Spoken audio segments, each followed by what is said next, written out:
I was rushed to the hospital for a swollen appendix, and after surgery, I found out my parents made me donate a kidney to my stepsister without my consent. Now they are begging me to let it go because it's what family do. The first thing I noticed wasn't the pain. It was the thirst. A dry sandpaper scratching in my throat that made me feel like I'd swallowed a handful of desert sand. I tried to swallow, but my tongue felt like a dead weight.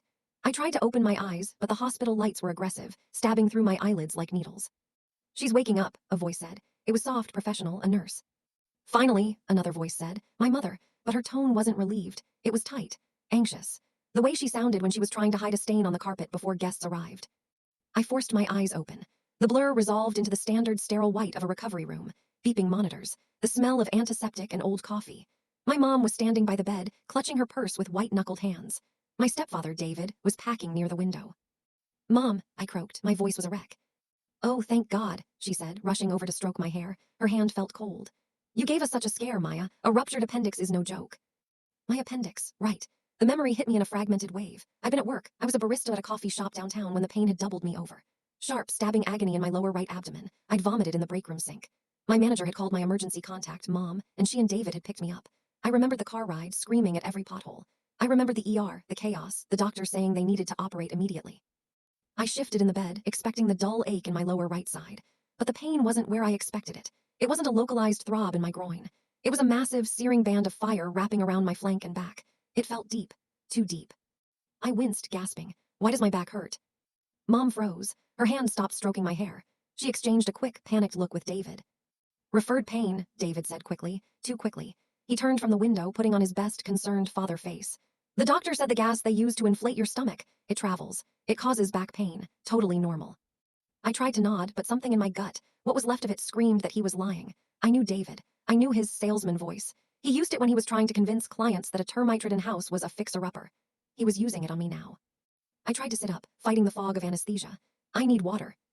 "I'll get ice chips," the nurse said, stepping forward. She adjusted my IV. She wouldn't look me in the eye. Why wouldn't she look me in the eye? Nurses usually smile. They usually say, "You did great, sweetie." This woman looked guilty.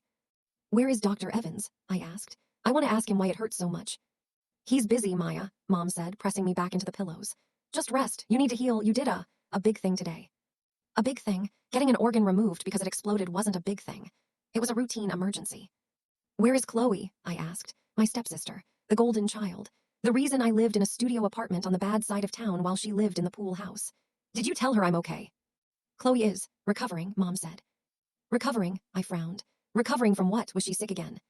Chloe was always sick. Not in a specific, diagnosable way, but in a vague, tragic Victorian way that required constant attention. But 6 months ago, it had become real. Renal failure. Her kidneys were failing.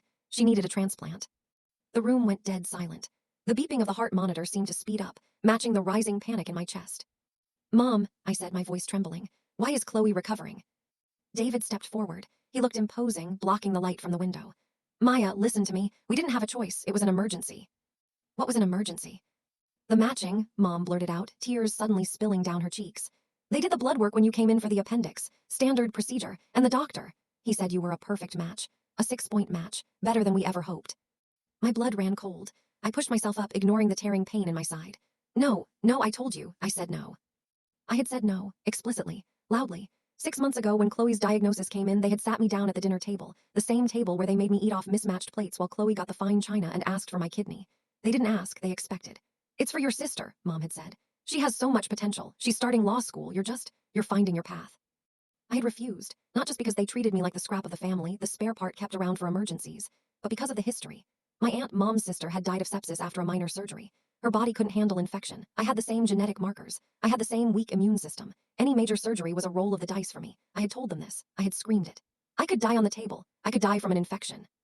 And they had told me I was being dramatic. They told me I was selfish. "You said no," David said, his voice hard now. "But you weren't thinking clearly. You were selfish, Maya. You were letting your sister die because of some hypochondriac fear about sepsis." "It's not hypochondria," I screamed.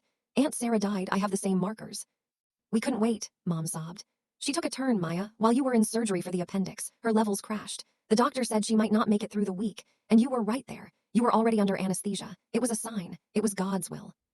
I looked down at my hospital gown. With trembling fingers, I pulled the sheet down. I pulled the gown up. There were 2 dressings. One small one on my lower right abdomen, the appendix, and one massive, angry, terrifying bandage on my left flank. They took it. They stole my kidney. I couldn't breathe, the room was spinning. You stole my organ without my consent. We signed the consent, David said calmly. We have your medical power of attorney. You signed it 3 years ago when you had that car accident, remember? We never revoked it. We made a decision as your proxies. We did what was best for the family. You monster, I whispered. You absolutely evil. I tried to lunge at him. I wanted to scratch his eyes out. I wanted to tear the IVs from my arm and strangle him with the tubing. But the movement ripped through my core, a blinding white-hot agony that made me scream. The nurse rushed in with a syringe. Her heart rate is spiking. She's in distress. Sedate her, David ordered, like he owned me, like I was a dog that was barking too much. No, I tried to fight the nurse. Call the police, they stole my kidney. Call the police. SHH, the nurse soothed, injecting something into my IV. Calm down, honey, it's done. You saved a life today, just sleep. I looked at the nurse's face as the darkness crept in at the edges of my vision. She knew this was wrong, but she had followed orders, just like Mom, just like everyone in my life who bowed to David and his golden child daughter. I hate you, I slurred, looking at my mother. I hope you die. The last thing I saw before the drugs took me was my mother crying into David's shoulder while he patted her back and whispered, She'll thank us later. We saved them both. I woke up hours later, or maybe days. Time is slippery when you're on a morphine drip. The room was darker. The parents were gone. I lay there staring at the ceiling tiles, counting the little dots. 1, 2, 3, 1 kidney. I had 1 kidney. The realization sat on my chest like an anvil. They had violated my body in the most permanent way possible. They had cut me open, reached inside, and taken a piece of me to give to the person who had made my childhood a living hell. Chloe, who used to pinch me when our parents weren't looking, and then cry so I'd get grounded. Chloe, who got a brand new car for her 16th birthday while I got a bus pass. Chloe, who looked at me with that pitying, superior sneer and said, It must be hard being so average, Maya. Now she had my blood filtering through her body. She was alive because of me, and she probably thought she deserved it. I needed a lawyer. I needed the police. But first, I needed to know how bad it was. I pressed the call button. I pressed it over and over until a different nurse appeared. This one was older, stern-faced. I need to see my chart, I said. My voice was raspy but steady. Dr. Evans will be in shortly to discuss. I don't want to talk, I snapped. I want my chart. I have a legal right to see my medical records. Bring it to me, now. She hesitated, then tapped on the computer terminal next to my bed. She turned the screen toward me. I scanned the text, my eyes blurring. Appendectomy, incidental finding, emergency transplant protocol, next of kin consent provided by David and Susan Miller. Complications, none noted. Complications, none noted. They hadn't even screened me for the sepsis markers. They hadn't run the detailed genetic panel I begged them to run 6 months ago. They had just seen a spare part and grabbed it. Is there a phone? I asked. I need to make a call. Your cell phone is in your personal effects bag, the nurse said. Your parents have it. Of course they did. They had isolated me. They knew I'd call the cops. They were probably scrubbing my phone right now, deleting texts where I'd said no to the transplant months ago. I need a hospital phone, I said, and I need you to document in my chart that I am requesting the police. The nurse's face went pale. Ma'am, that's very serious. I was assaulted, I said, leaning forward, ignoring the screaming pain in my side. I was drugged and surgically assaulted. If you don't call the police, you are an accessory. Do you want to lose your license for my stepfather?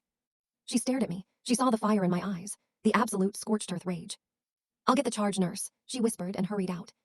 10 minutes later, Dr. Evans walked in. He was a tall man with silver hair and a reassuring smile that faltered when he saw my face. Maya, he said warmly, how are we feeling? You stole my kidney, I said.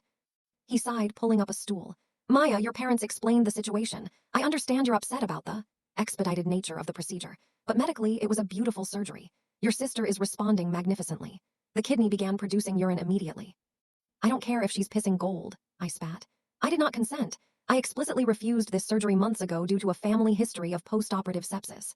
Did you check my history? Did you check for the genetic markers? Dr. Evans blinked. Your parents didn't mention. Well, the pre-op blood work was clear for standard infection markers, and given the emergency nature. There was no emergency, I screamed, making the monitors beep. Chloe has been on dialysis for months. She wasn't dying today. They lied to you. Or you let them lie because they paid you. His face hardened. That is an accusation I don't appreciate. Your parents provided a signed medical power of attorney. You were incapacitated by the appendix rupture. They had legal authority to make medical decisions for you. We acted to save a life. You acted to ruin mine. I took a breath, fighting the tears. I want my phone, I want the police, and I want a different doctor. I don't want you touching me ever again.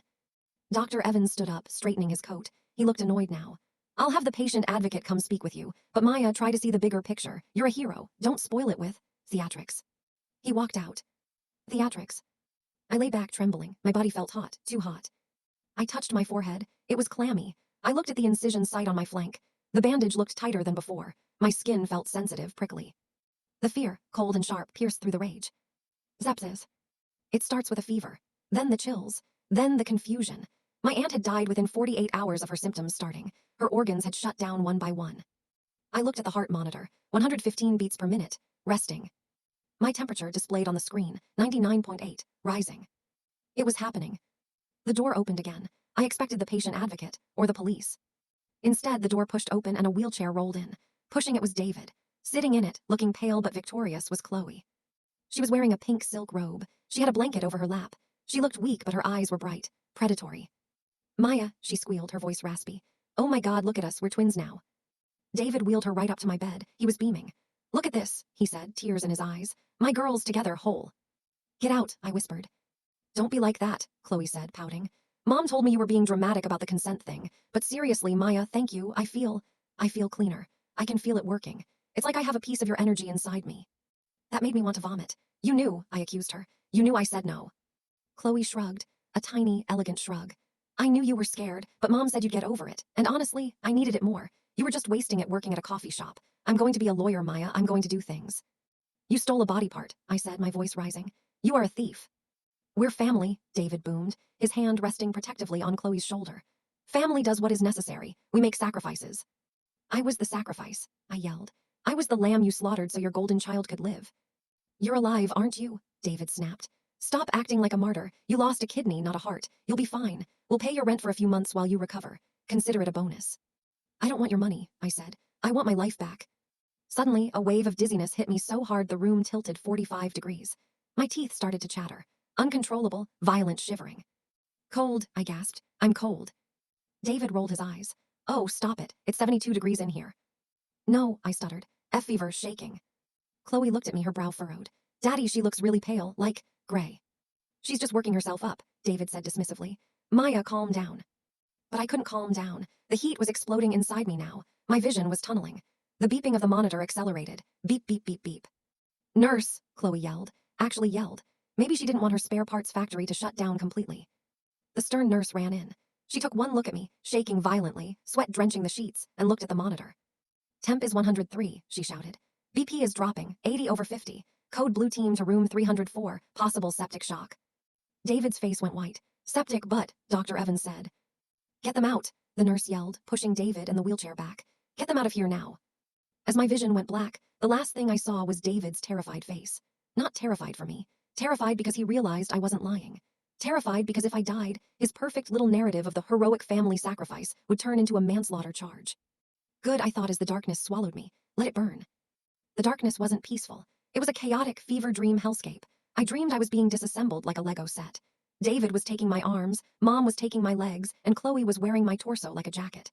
They were laughing, sitting at a dinner table, eating my organs with silver forks. When I finally woke up, really woke up, the silence was heavy. I was in the ICU. I knew it by the glass walls and the constant, rhythmic whooshing of a ventilator next door.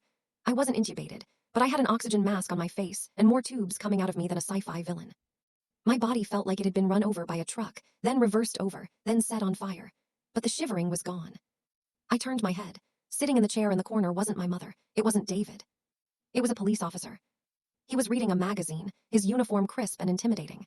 He looked up when I stirred. Ms. Miller, he asked, putting the magazine down. I'm Officer Reynolds, can you hear me? I nodded, pulling the oxygen mask down. My throat was raw. Am I alive? Barely, he said. He didn't sugarcoat it. I liked him immediately.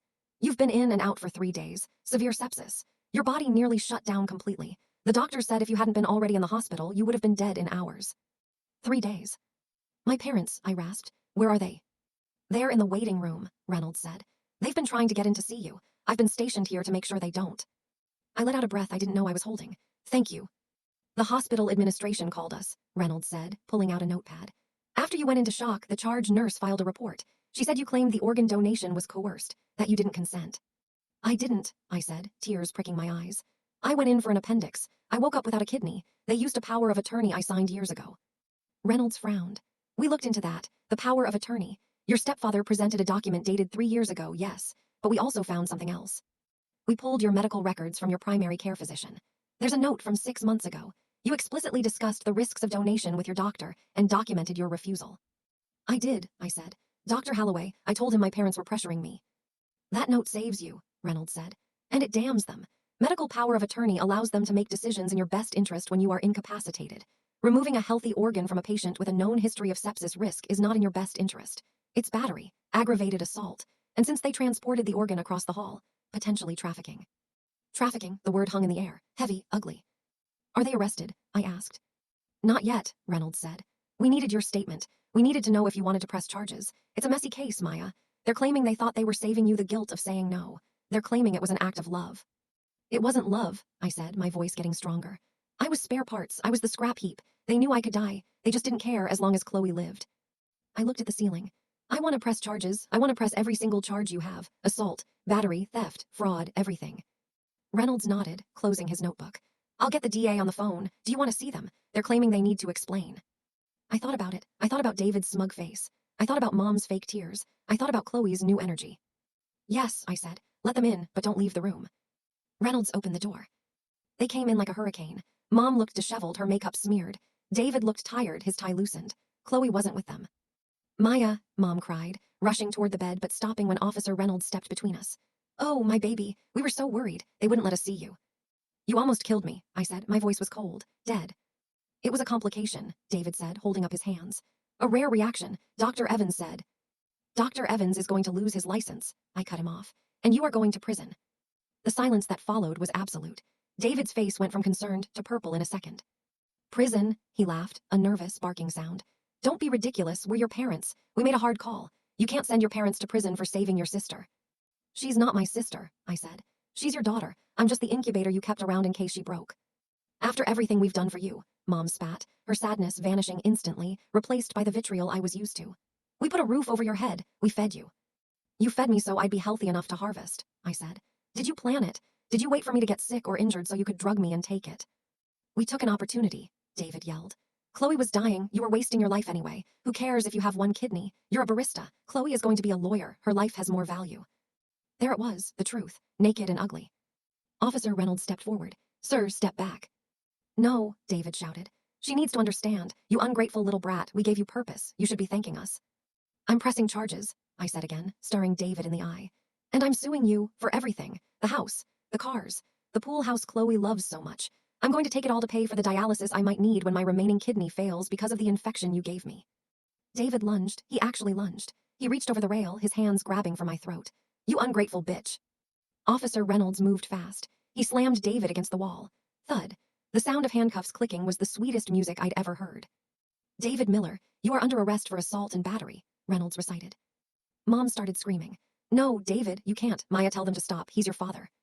He's not my father, I said, watching them drag him out. And you're not my mother. Mom looked at me, her eyes wide with horror. Not horror at what they'd done, but horror that I was actually fighting back. Horror that the scapegoat had grown horns. Maya, please, she begged, clutching my bedrail. Think about Chloe. If we go to jail, who will take care of her? She's recovering. She's an adult, I said.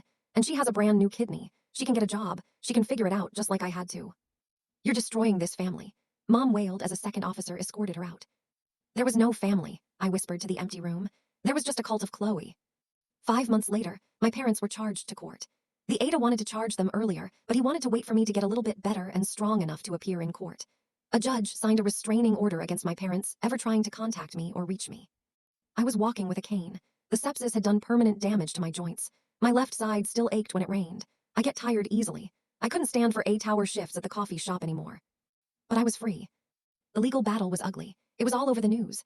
The organ theft parents. On the morning the trial began, the courtroom was packed with news reporters. The courtroom was suffocatingly warm, a stark contrast to the sterile freeze of the hospital. I sat behind the prosecutor, Assistant District Attorney Vance, my hands gripping the armrests of my wheelchair so hard my knuckles were white. David was on the stand. He looked the part of the grieving, misunderstood father perfectly. He wore a navy suit, his hair combed back, a somber expression plastered on his face. His defense attorney had spent the last hour painting him as a saint, a man faced with a Sophie's choice who had made a desperate executive decision to save both his daughters. Mr. Miller, the defense attorney asked gently, when you authorized the transplant, did you believe you were acting in Maya's best interest? David sighed, wiping a non-existent tear from his eye. I did, truly. Maya has always been directionless. She struggles with feeling useful. I thought this would give her purpose. I thought she would wake up proud of herself. I never imagined she would twist an act of love into this. He gestured vaguely at me. as if my missing kidney was a teenage tantrum. "Thank you, Mr. Miller," the defense attorney said. "Your witness." Ada Vance stood up. He didn't walk to the podium. He walked straight to the jury box, his back to David. "Mr. Miller," Vance said, his voice casual, "you claimed you acted under the authority of a medical power of attorney signed 3 years ago. Is that correct?" "Yes," David said, confident. "We had legal authority." "And that document allows you to make decisions when the patient is incapacitated," Vance continued. "Tell me, was Maya incapacitated when you first discussed donations 6 months ago?" David shifted in his seat. "No, but she was irrational. She was scared." "She was scared," Vance repeated. He turned around, walking slowly toward the witness stand. "Mr. Miller, are you aware of why she was scared?" "She mentioned some family history," David waved a hand dismissively. "Her aunt, sepsis, but the doctors said the risk was minimal." "Which doctors?" Vance snapped. "The transplant team, or Maya's primary care physician?" "The transplant team," David said. Vance picked up a piece of paper from his table. "People's Exhibit C, a medical note from Dr. Holloway, dated 6 months ago. The note reads, 'Patient explicitly refuses donation due to high-risk genetic markers for sepsis.